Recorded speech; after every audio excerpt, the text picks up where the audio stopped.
Panginoon, pagpalain mo po ang lahat ng nakarinig na iyong banal na salita.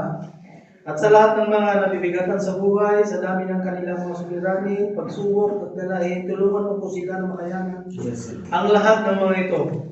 Kapagkalooban mo po, Panginoon, ang tunay na kapahingahan, ang tunay kapahingahan, ang sino mang lalapit sa iyo ng buong puso at hihingin ito. Gayon din po, Panginoon, bendisyonin mo po ang aming ginagawang offering na ginagamit namin sa pagpapatuloy ng aming gawain. At sa aming pagkain, Panginoon, pakalinisin mo po at pagbasan mo po at ito po ang nasusilbing kalakasan ng aming katawan. Pagpalain mo rin po ang mga kapatid na nag-provide ng aming kakainin ngayon.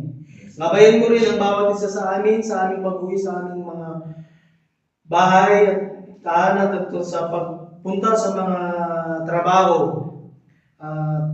Panginoon,